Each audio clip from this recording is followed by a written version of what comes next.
Fine Art is proud to present Jerome Patryjak for our Artful Discussions number 7 at Mina's Coffee House. Hello everybody. Right, okay. Freezer just turned off, so it's a little less fun.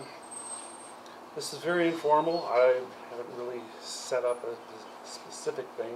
I just want to talk about some of my influences of how I came to where I am now. I've been doing art my whole life. I was very lucky in that my parents were very supportive. Weekends, my dad would take me and my sisters down to the Art Institute, and we'd walk around and just absorb everything there. Go to libraries and look at different. Go to Belle Isle and really appreciate the city, and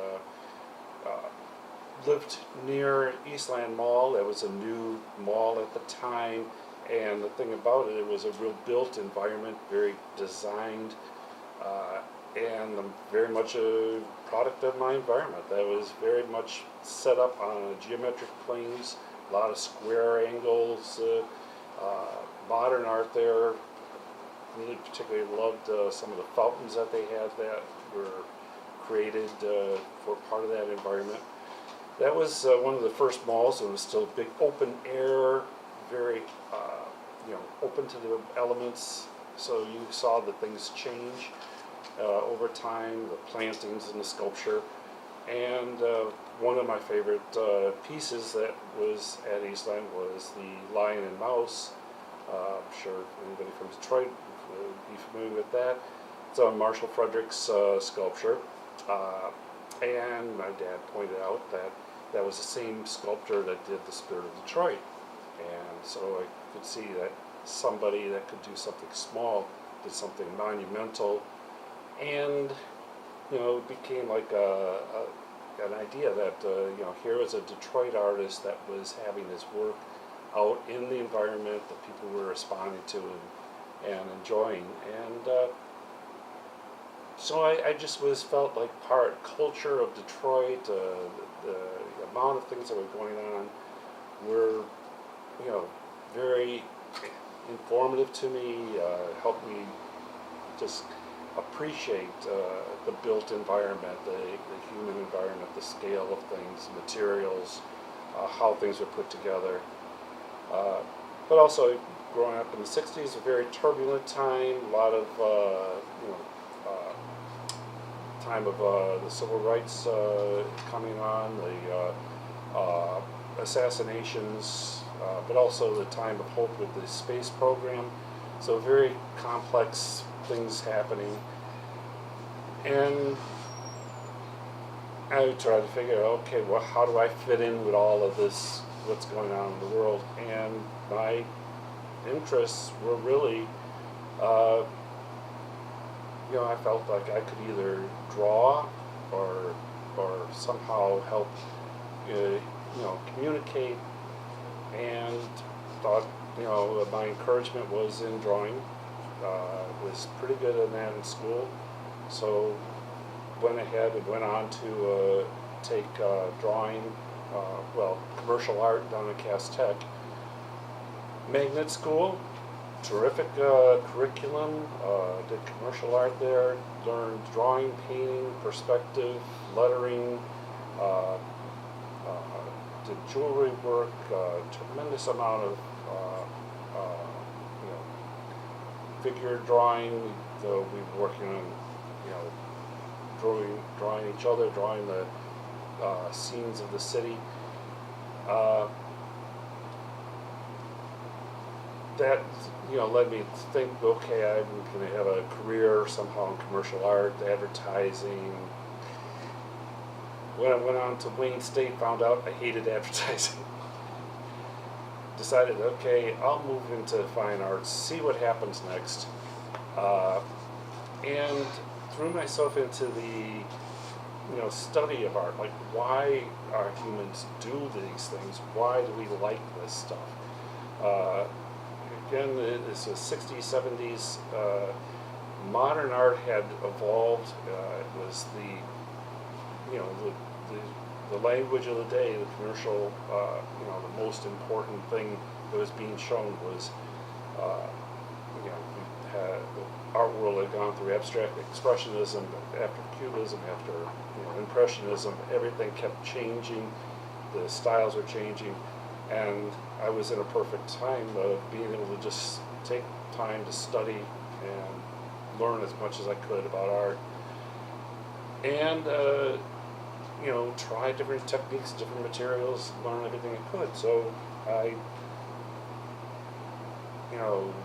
started looking at how we see things we do, what perception is, how the eye works, how the mind works, how you interpret things, and why we enjoy certain spaces and environments and vistas, and why we bring them into our interior, into drawings and prints and paintings. One of the people I really enjoyed, I don't know if this will show up, but this is just, Jerome.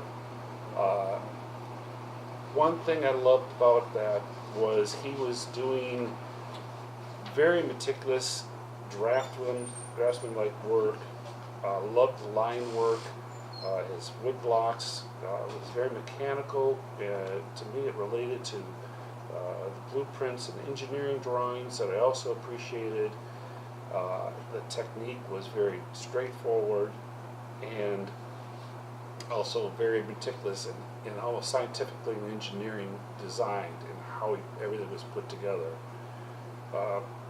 That led me to another artist that I've really appreciated. This is Albers, Joseph Albers. I loved for many reasons because he was an educator and a thinker and a philosopher, but also a teacher. And he studied optics and how color worked and how your eye worked to lead from one thing to another and move your eye around the page. We look at a flat two-dimensional thing and our mind creates this three-dimensional image. Well, when you look at the world, you're always looking at things moving in and out, different perspectives as your eye shifts around, and he was a master of playing with that. Another thing I liked about Albers is that he did things in book form, in small plates that were personal, that you could relate to. Another artist I really learned to like is Bridget Riley. That probably won't show up, but this is one of her famous pieces, Fall. To me, these were, this was called op art at the time because they were basically working with optical effects, how your eye responded to them. I was really enjoying the simplicity of a limited palette, of black and white, of contrast, and how you respond physically to the strong contrast, and how your eye, even though it was followed from one place to another, even though you didn't, weren't intentionally doing that, in regular oil paintings or mosaics or murals or frescoes, whatever, things were composed that way, but were pretty much hidden in the structure of the painting. The structure was right there in front of you to just push it right at you. Other artists, this is Al Held, a few pieces of his. I started to really enjoy the geometry. Again, it's relating to engineering. I think that comes from the environment again in Detroit, the engineering and building here. My father was a tool maker, and he showed me how basically you could build anything. He did carpentry and plumbing and electrical, and passed that on to me, and I thought that was natural, and could draw out your plans and then put it together and make things. And this was like drawing out impossible things that you couldn't make, but you would respond to physically and mentally because of the optics and how you're trained and how you assume things work. Now, I loved that, but also I started to really enjoy, on the other side, the color people, but people that were working with colors and textures. One of the first is Gustav Klimt. Of course, everybody remembers his highly decorative pieces, where there's a lot of uses of flat patterns that push you back to two-dimensional, even though you're looking at a three-dimensional space. Sure, maybe I didn't show that, but the bottom two are actually scenes of woods, of trees. But as you look at them, they're basically flat planes of color with just texture. And you recognize it as if you walk in the woods, you see all this, and how flat that all can become if you just put it on a page. So there's this push and pull, it's with shallow depth of how your eye wants to see into distance, how we're evolved to see distances, and how things are flat in front of us. We're working on flat pages, canvas, walls, paper, and books, and so communicate back and forth between the three-dimensional real world and the two-dimensional world in our mind. One of the other influences, of course, to me, was comics. I loved the idea of drawing and words together on flat pages. These are a couple of pages from Dave Gibbons' drawings from the Watchmen novel. There was some comics were just throwaway monthly things, not very well done, but occasionally there was some artists that were just amazing craftsmen, and again created depth and spacing, timing, drama, all by sequence and the sizes and how they led the person around, your eye around on the page, from page to page. So again, I was really enjoying the sequencing, the timing, direction leading the eye, and also the flat page and how you went in sequence and related to each page. And I know this one isn't going to show up very well. Well, this is a Frank Stella.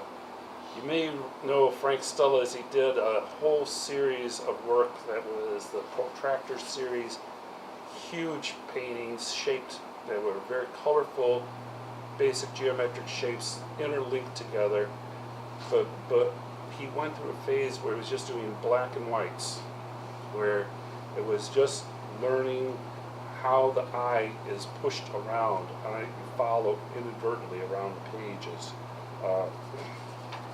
This is actually a 7.5 foot long painting done by hand with sign painter's paint on this huge canvas. So the physicality of it is that you walk into a room, and you're drawn into the piece. One of the pieces I remember strongly was going to the Cleveland Museum, and they have a Monet water lily on the wall there, and you see these pictures in books and like them and like that until you see the actual thing and how large they are, and that you fall into them physically, mentally, visually. It's like you respond totally differently than these small pieces. I still enjoyed keeping things personal though, something I can handle myself, that another person can respond to. The books and scrolls where you run through time as you respond to the piece. I was doing traditional drawings, you know, scenes, figures. I still draw a figure all the time. I think everything we do as an artist, to me, is based upon our human size and human form. We draw each other. Even abstract people you know, we've learned that there is some human relationship there behind that artwork. I started doing, get to this, it's black and white ink drawings, trying to work out the same kind of, you know, the problems that I saw with Al Held or Frank Stella with Albers, of, you know, moving the eye around, using positive and negatives and suggested areas so that there's lines that aren't there that are suggested to be there, and how you respond to that. I tried to distill it down to just, you know, the black and whites for quite a while. And we're in the fiber arts area, so I was studying how they were putting together quilts, and I didn't really care for fiber arts myself, as I wanted to have that much more immediate work, but I was really intrigued with how you know, their patterns were working. And so this is one of those, and I discovered this sienna ink, this brown ink, which I liked better than the black and white. It was buff paper, so it slightly more kind of friendly to me, that it blended in a little more. It wasn't so strongly high contrast. One of the things I really enjoyed about some of the other artists, like Bridget Riley, is that they worked really hard to get that hard edge black and white, so your eye had to, you know, really pushed you. I didn't want to be so confrontational. This was a little more, you know, it allowed you to relate to it. Anyways, this is one of a series I was doing where I was really got into the positive and negative, like what is there, what is not there, and how much of your eye fills in your, you know, your visual training over your life. That things can be very minimal and still you see it as spatial, that there is some depth there. I went back to color, and it's a pretty beat up piece, but this is, again, it's one of the sienna drawings, and I just used a lot of different very light color techniques, color pencil, color inks, blending, and wanted to just create a light touch. To me it was very designed, but wanted to make it just a little mysterious, so that you had to read into it, like what's going on there. Okay, this is again one of the Sienna series. That was number 2. This is number 4 of the series, and this is the one where I started to realize that instead of drawing the line, I can emboss the line with a razor, with an X-Acto knife, cut through the line, and started to blend, weave in and out of the page, so the lines become actual physical things. So I'm working again with 2-dimensional, 3-dimensional, illusion, real, back and forth, shallow space, and trying to keep it so it suggests that there can be deep space there if you look into it. It's again, I designed the whole thing very geometric. Everything's balanced, but you know, that was one of the first times I started to get into the weaving.